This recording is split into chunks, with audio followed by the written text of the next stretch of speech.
Welcome to the lesson on zones in a weldment as part of the NPTEL MOOC on analysis and modeling of welding. In this short lesson, we will be discussing the different zones of a weldment which we have been referring to in our lectures, such as the fusion zone, heat affected zone, partially melted zone, etc. We will define them concretely and how to arrive at their dimensions using the simulation, and also what is the way to control their widths.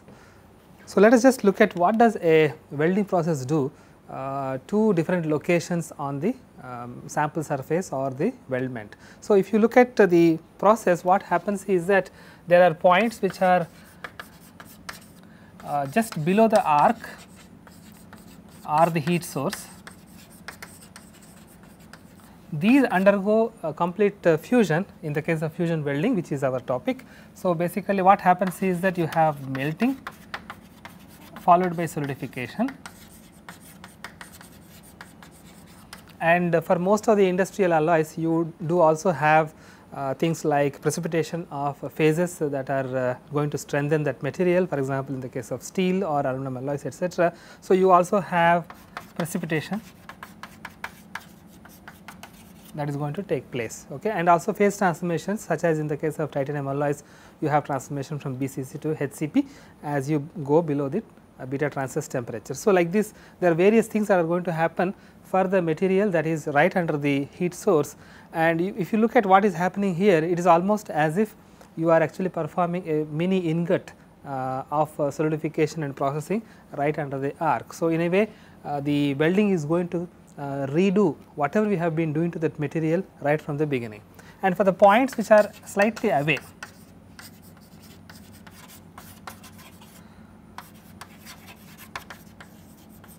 so from the heat source, if it is slightly away, then what happens is that they will not undergo melting, but then they do undergo heat treatment.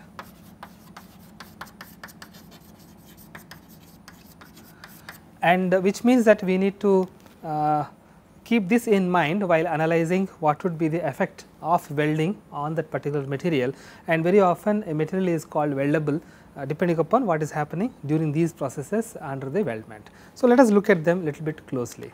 Okay. So, before we proceed further to find out the widths of different zones and how to identify them, we need some basic concepts of phase diagram. So, let us just look at the phase diagram and what normally can be referred to in industrial alloys which are very close to pure metal with alloying elements. So, we would look at that kind of a situation applicable for aluminum alloys, steels and titanium alloys towards one end of the phase diagram. So, let us look at that to refer to those points which are referred in the calculation of the widths. So, most of the phase diagrams for these technical alloys look like that. You have got temperature along this axis, this is a percentage composition of the element, and you would usually have the phase diagram going like that. And you have the phase which we are talking about and the different zones, and you would in the case of aluminum, for example, you have a situation aluminum alloys, you have got theta, okay, and alpha plus theta, okay, in the case of aluminum. Copper system, but you could also modify that to be something else also. And above a particular temperature you have got liquid and you have got alpha plus liquid. So, the reason why I am showing you this schematic is that I want to alert you to this particular point, locus of these points, which is called as the liquidus, okay, and this zone between which the alpha and liquid will be stable, this is called as a solidus. Okay. So, these are important because it is above a temperature that is known as liquidus that the material reaches fully liquid region, and that is important for us to define what is the fusion zone. And there is a temperature above which the melting would start happening, and that is called as a solidus. And there is another temperature here which is also important for us. If this were to be initial composition, for example, there is this temperature above which you would see that a two phase microstructure would become single phase solution, and so this is also going to be important for us. and this line is called as the solvers line. Okay. So, for most of the alloys you need to find out what would be the applicable phase diagram, and this is a schematic for a binary, but such schematics can be available for even multi-component alloys when we take the most important alloying element that has to be varying for our discussion. Okay. So, this is something basic that we need to know from the phase diagram. And what happens whenever you have any kind of a transformation is that there are going to be kinetics associated, that is these transformations cannot happen instantaneously, there is some time that will be required to have these precipitates come out. For example, in this case the theta is to come out of alpha and there will be certain kinetics that are involved. So, some basic concept that is required is coming under what is called as the TTT curves. These are what are called time transformation temperature. So, essentially how would the variation of temperature would cause the transformation to take place after different amount of times, that is the kind of concept that we need, and those plots would look like this.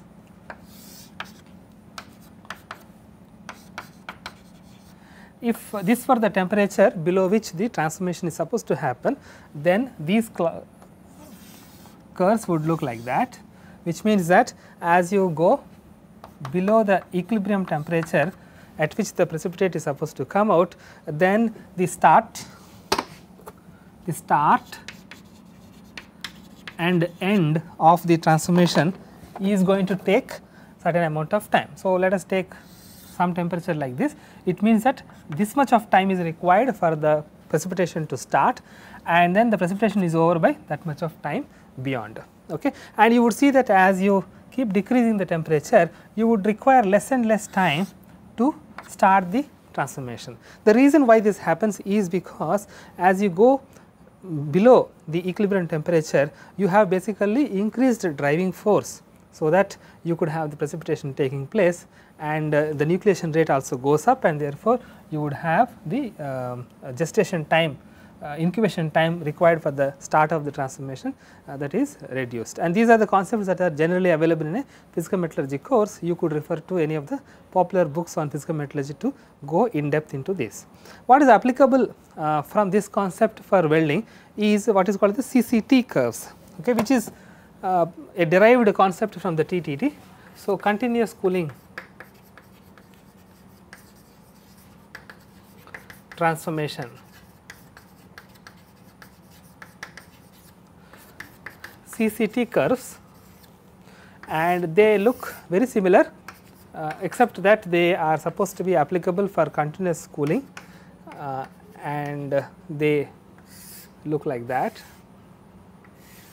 So, the start and the finish are like this, and these are to be interpreted where if the location under the torch slightly away from the torch which is undergoing some heat treatment, if the temperature at that location is going to follow a particular pattern, then it will tell you after how much time the precipitation would start and after how much time the precipitate would finish up. Okay.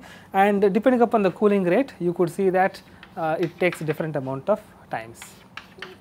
Okay. And there could be cooling rates for which the precipitation itself is not at all possible. Okay. So, that is the very high cooling rate where such things are going to happen. So, this concept CCT is going to help us in telling what would be the definition of heat affected zone. So, these three concepts, that is basic construction of a relevant phase diagram, and then the CCT are required for us to determine the different zone widths analytically and through a simulation. I want to alert you that this is a simple phase diagram, but in the case of technical alloys you may have multiple phases in the pure metal itself as you go up in temperature. For example, in the case of steel as well as in titanium, you do have phase transformations that are happening, and those cutoff temperatures are also going to be important. So, we will look at effects of those as we go along while defining the different zones. So, a word about what is called the dissolution and precipitation I want to mention, and I would just do that by looking at a schematic for a point that is away from the fusion zone. So, let us just draw where are we looking at. Okay. So, if this was the weld pool, I am looking at a particular point that is quite close to the weld pool, but not under the arc and not so far away that the heat is not felt at all. Okay. So, if you look at that location and see how the temperature versus time plot is going to be. I choose the origin to be where the peak is felt. So, you could have a temperature of this kind and temperature plot would be like that, and on this temperature axis I can mark a critical temperature for the composition of the alloy above which you are supposed to see that the precipitation is supposed to dissolve. So, you would then draw that here, and this point let me put as T1. What I mean is like this, T1 is something like that. Okay. So, for that particular alloy, X naught alloy, T1 is a temperature above which the precipitation is not supposed to be there, and that is the temperature here we are saying, and this temperature, peak temperature, may not be the melting point. So, you are talking about a point away from the fusion zone. So, what happens here is that how much time is available for the material to dissolve the precipitate theta, as I have shown here. This is the amount of time. Okay, so, it is a lot of time, okay. And for most of the duration in this time, the material is actually exposed to temperatures above the T1, okay, and above the T1 would actually mean that the kinetics is going to be faster.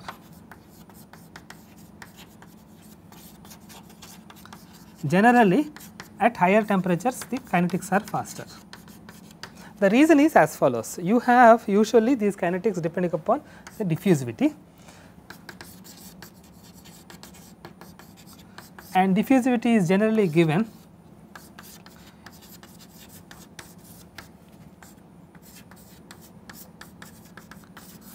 in the form of an Arrhenius relationship, where the activation energy for the diffusion is given in the exponential and the temperature at which you are looking at is given in the T.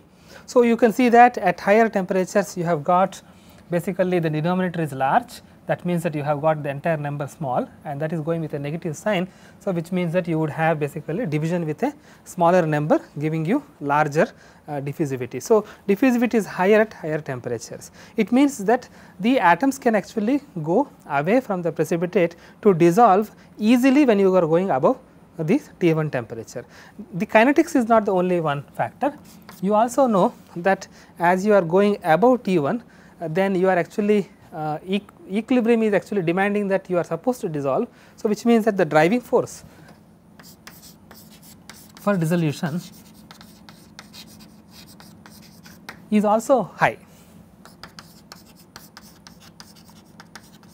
So, because of these two reasons, what is normally expected is that as soon as you have a location in the weldment which is exposed to high temperatures, if there are any precipitates that are supposed to dissolve, then the moment the temperature is going to exceed the equilibrium temperature below which precipitate is there, above which it is supposed to dissolve, then dissolution does happen. So, there is no argument usually that dissolution will it happen or not. It is taken into taken as granted that dissolution does happen. So, precipitate dissolution is something that we can expect because of the thermal cycle that is experienced in the weldment, and precipitation on the other hand may not happen the same way.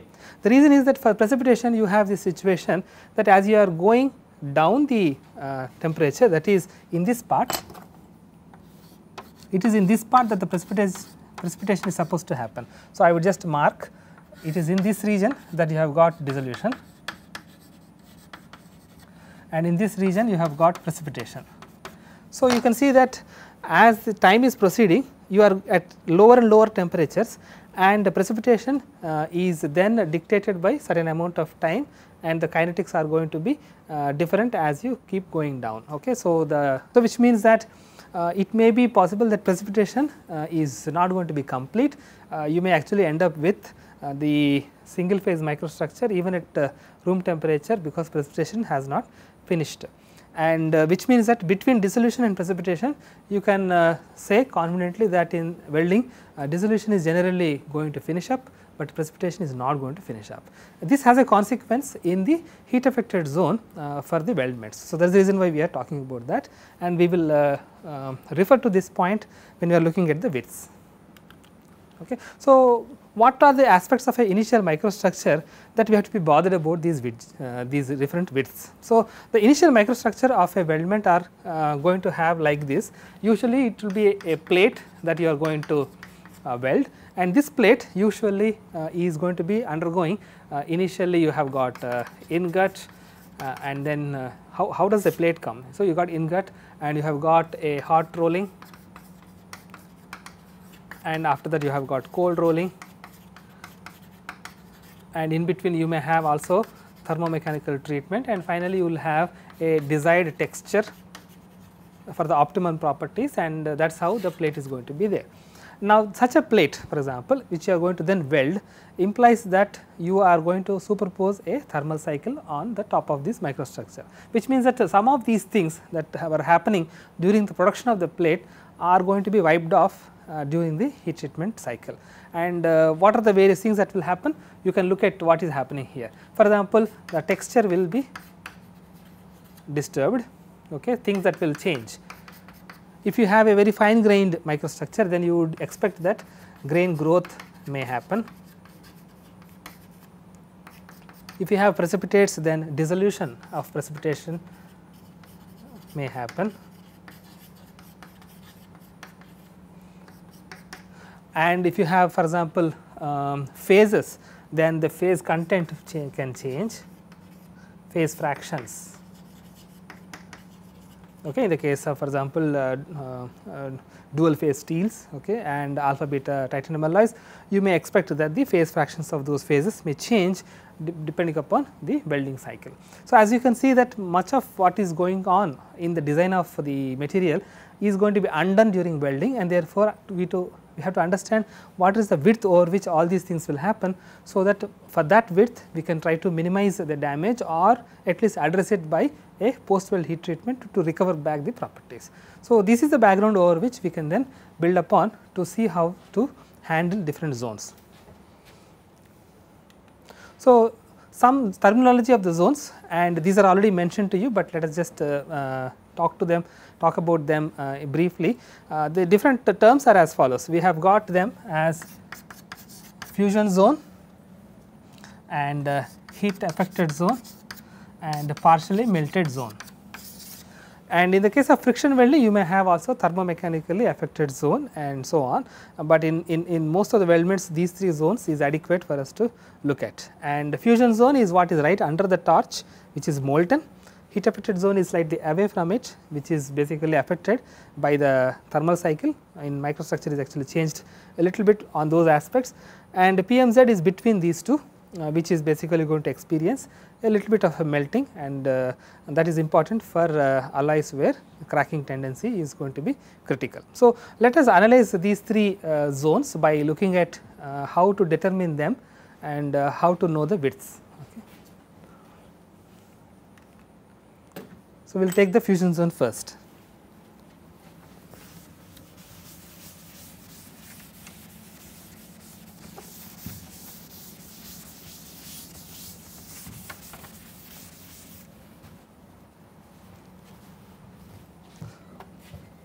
So, let us take the fusion zone. So, the definition is that it is that region which has experienced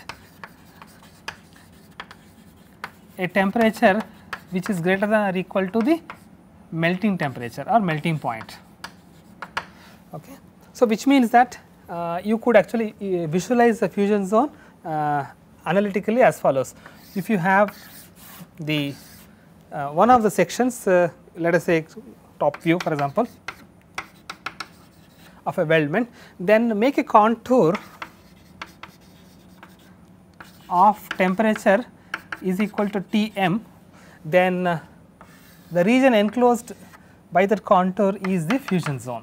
Okay. In other words, that is the region where the temperature has exceeded the melting point, which means that that is all molten region, and that can be called as a fusion zone. Okay. And in situations where melting point is not the appropriate parameter, for example, in alloys you normally have to refer to the liquid as, you can say that you may use this as a fusion zone definition. So, that is liquidus temperature can be used as a contour for the particular alloy. So, for X naught composition you can say this is the temperature, liquidus temperature, which can be taken for the contour, and then you get the fusion zone. And there is a small variation to that which we can pay attention to, and for that we can look at what is called the longitudinal section.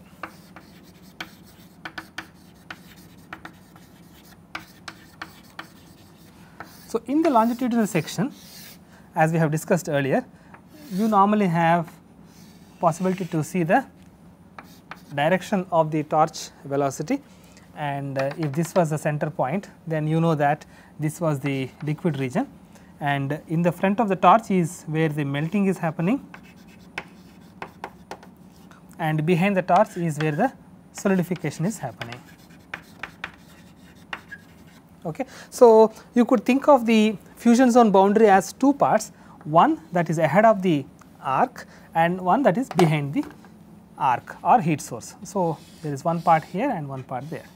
Okay. The reason why I am trying to show this as two halves is as follows.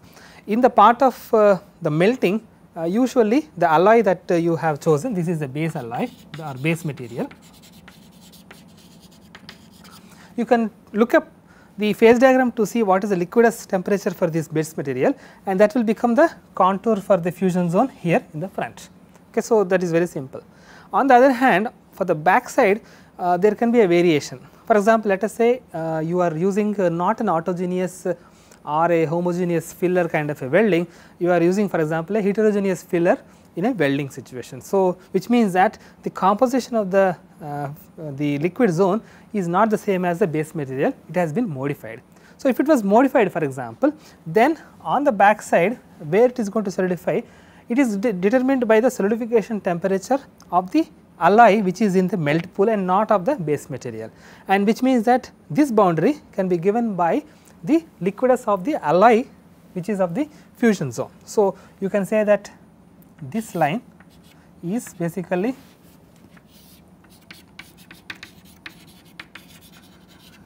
liquidus of the filler plus the base material. Okay, it is an alloy which is a mixture of filler and base material, whereas from the front it is a liquidus of only the base material. So, there could be a difference between the two. Why would anybody want to change that? Very simple, you have what is called as the freezing range, and if the freezing range of the alloy is large, I am referring to the freezing range here, this is the freezing range. The freezing range of the alloy is large, then you normally have higher cracking tendency, and you may want to have alloying elements such that the fusion zone is having a freezing range that is very small, almost close to eutectic, and that would mean that the fusion zone boundary on the back end has to be changed in the definition. So, either way experimentally it is very easy to determine that. You could actually disturb the welding torch and take a longitudinal section and etch it, and you normally see the disturbances causing some kind of ripples, and they can show you what was the boundary of the fusion zone on the back side. And if you switch off the heat source while still moving the torch, then you can also see what is the front side of the fusion zone, and you could use them to benchmark what would be the shape of the fusion zone. So, otherwise if there was no complication of adding a filler at all, if it is an autogeneous welding, then simply take the liquidus temperature of the alloy, draw a contour, and that would be the fusion zone. Okay. And how would you define what is the width of the fusion zone? So, we could do it this way. Okay. The width is given by, if that was the width, then width is given by essentially the what is the peak temperature minus what is the liquidus temperature divided by the what is the gradient experienced. Okay. So, you could do it in two halves for the rising part and for the going down, and assume it is linear, and this was a melting point, this is a peak, and you can see that widths can be taken as two halves, each half can be taken as peak minus liquidus divided by the gradient, which will give you that width. Okay. So, one can actually use these kind of estimates to check the width for a scaling analysis.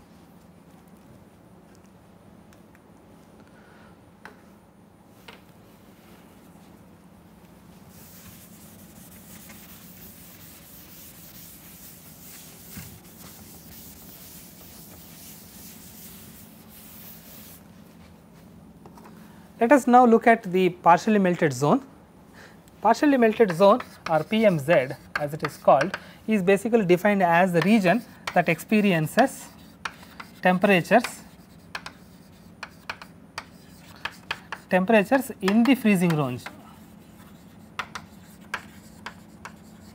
That means the solidus is less than or equal to temperature experience less than or equal to the liquidus. So, which means that what are those regions in the weldment which are experiencing a temperature given by this hashed range.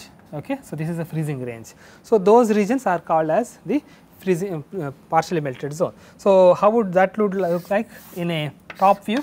You could then see that if this was the fusion zone, then you would have the PMZ away. This in between, that annular region is the PMZ. Okay. And this PMZ is defined basically by two contours, unlike the fusion zone which is by one contour. It is basically the region between two contours.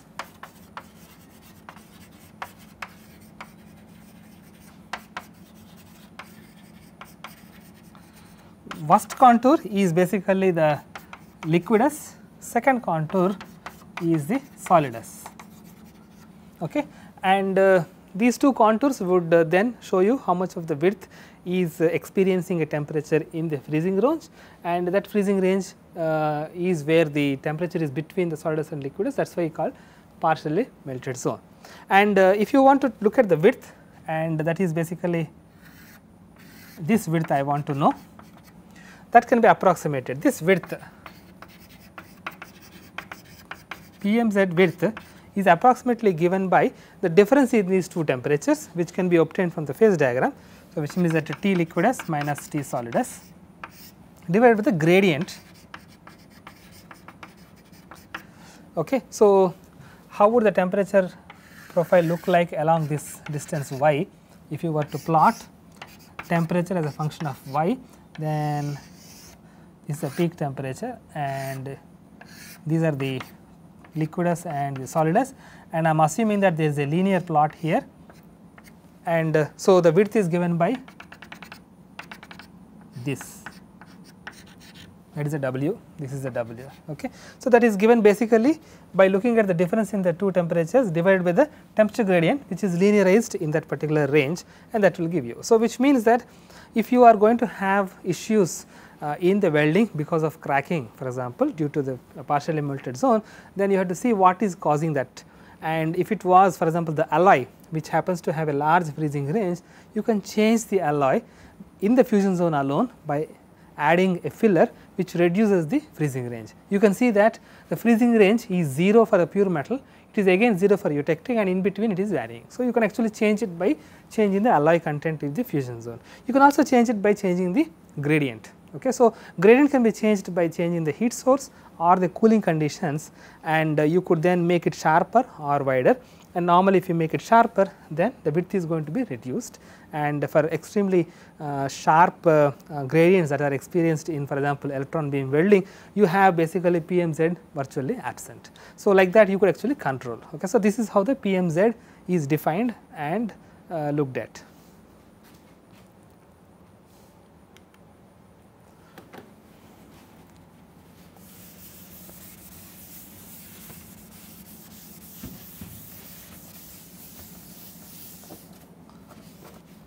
So, let us see how the heat affected zone is defined. So, heat affected zone is a bit tricky thing, because you would know what is affected by heat only when you look at the microstructure. You cannot a priori decide what would be called as a heat affected zone, because the initial microstructure can be different for different welding plates for a given alloy. Okay. So, you must always remember that this is a bit tricky, and the way it is defined is as follows. It is a region that is experiencing significant change in the microstructure, and of course not fusion, because fusion zone also experiences change in microstructure, but it is away from the fusion. So, let us look at the top view and see what we mean by that.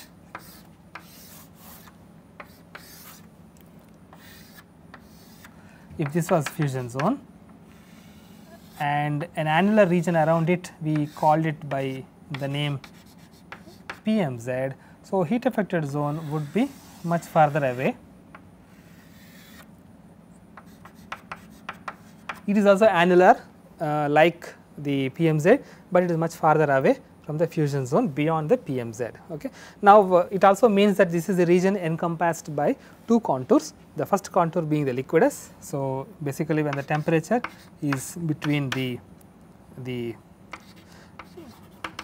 solidus and some kind of a effective temperature for microstructure change. So, you take two contours, one contour you take for solidus, that would give you this line, and you take another contour which is the temperature above which microstructures will change, that is this contour, and then you will see that these are all the zone which the heat affected zone can be referred to, and which means that this is the zone in which the microstructure has changed significantly. Okay. So, it is also annular like the PMZ. Now, how do we define this temperature? The solidus temperature can be taken from the phase diagram of that material. So, that is not a problem, we can look it up.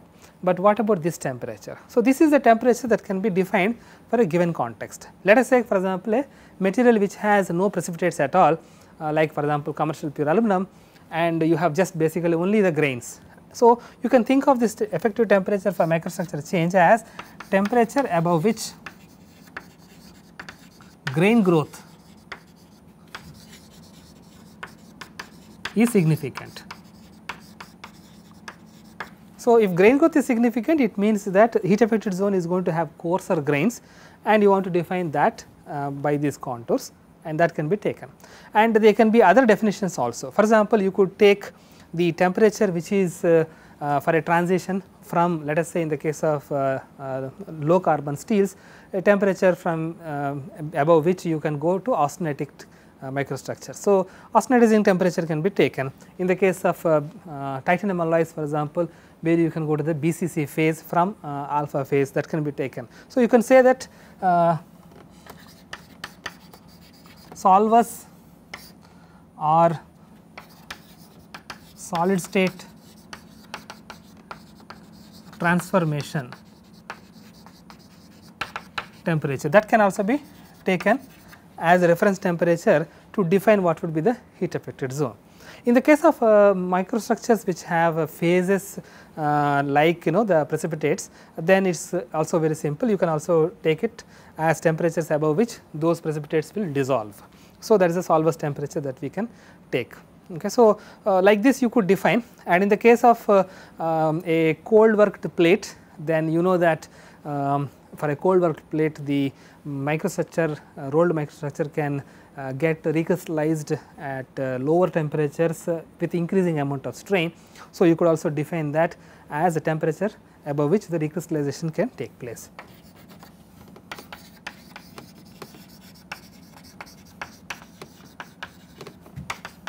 So, as you can see that we do not have actually a single universal definition of temperature for what is heat affected zone on the outer boundary, because it depends upon the material, but we do have some thumb rules for which we can use, and this is where we can connect with what background we have looked at. So, as you can see from here in the phase diagrams, this is a point above which you want to call it as a heat affected zone. You can see that whatever region is experiencing temperatures above this are fusion zone, between these two are PMZ, and between these two are basically heat affected zone, and rest of it is base material. And you would also see the reason why you want to call that as heat affected, because you can see that during the precipitation there is a certain amount of time that is taken for precipitation, and if it is not available because of the kind of cooling rate you have adopted in the welding situation, then you have basically lost the precipitates, you have lost the strength, which is typically the case of aluminum alloys which have age hardening characteristics. The precipitates are lost and the heat affected zone becomes very soft, and therefore, you can see that can be used to define the heat affected zone as basically the temperature above which the precipitates are dissolving. The solvus temperature can be taken as a cutoff. So, like this you can actually define these zones. So, you can see now that we have defined the fusion zone, the PMZ and the HAZ, And once we have decided these two temperatures, the width of the HZ can also be defined like the way we have done earlier. So, if this was the width, that can also be defined like this. Width is given as the T solidus minus T, which is effective for the microstructural change, divided by the gradient. Okay. And the temperature gradient within the region is also approximated as linear. So, what you can do to avoid heat affected zone? Very simple, we can choose an alloy in which the microstructural changes are not happening. However, that may not be in our control. So, we can actually play with gradient. So, very sharp gradients will actually make the width very small. So, which means again for laser beam welding and electron beam welding, the thermal gradients are so large that heat affected zone is virtually absent. Whereas, for example, for low heat intensity welding processes such as GTAW or SMAW, the gradients are not that sharp. So, which means there is a finite width for the heat affected zone. So, like that we can actually rationalize and take control of the widths, and if these widths are less than that of a 1 grain width, then you can basically say that the width is not there. Okay. So, we just mentioned how to control these and these widths, and I will just summarize those conditions now in just a moment.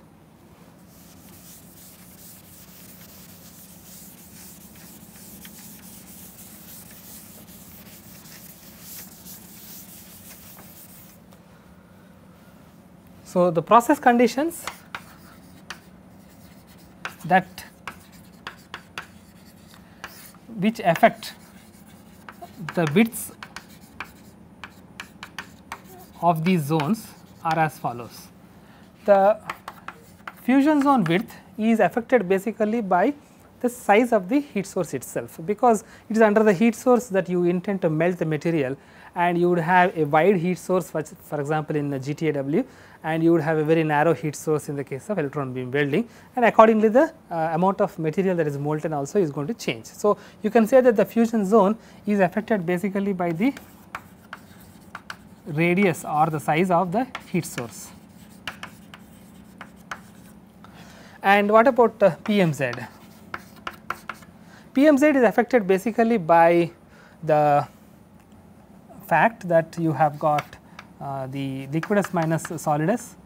This is the range, the freezing range,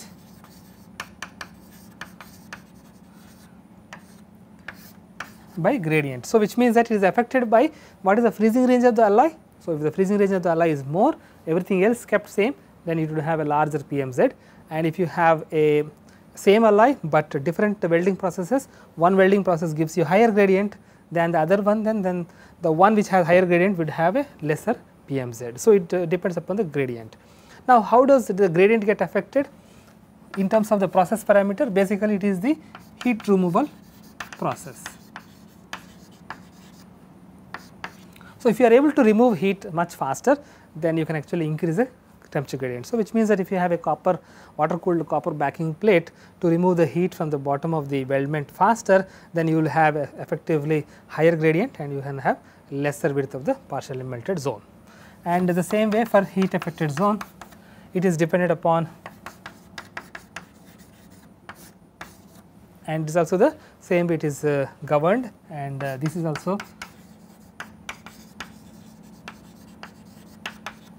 the gradient is determined by the heat removal process, and this effective temperature is coming from the initial conditions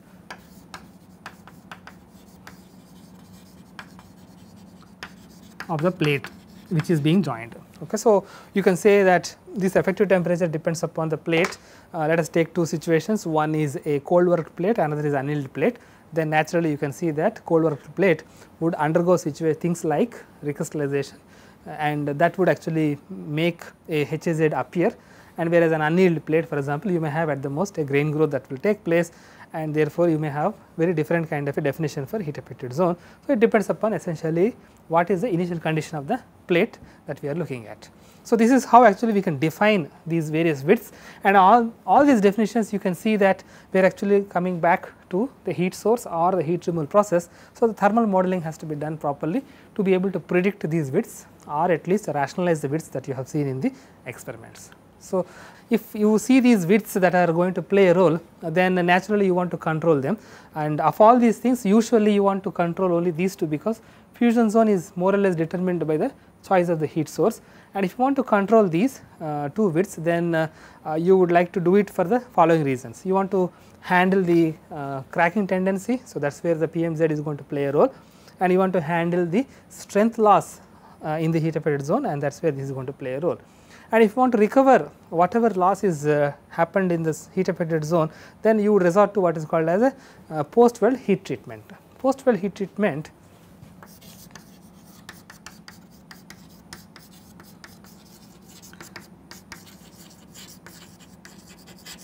so PWHT. Post weld heat treatment is essentially a heat treatment that is done to revert the microstructural changes that are done in the heat affected zone. You can see that you have missed the precipitation because of the cooling rate that is effective in the welding, and you want to again make the precipitate happen. So, you may actually resort to the post weld heat treatment, where you may want to do isothermal heat treatment for a duration such that the precipitate actually comes and strengthens the material. So, it is somewhat like, I would say, whatever we designed while making the plate to get the good properties, you can redo only in the region where you have lost those properties.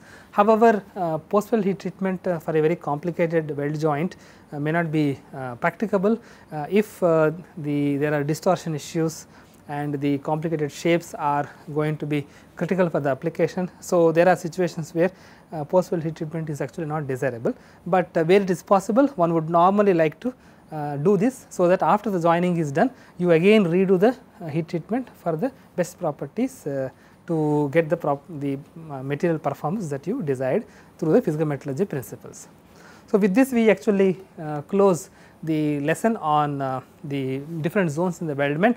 We would actually see examples of how these widths are going to be affecting, and we will have a couple of problems in the tutorial to look at the kind of numbers that we have for different processes and different alloys for these widths. So, thank you.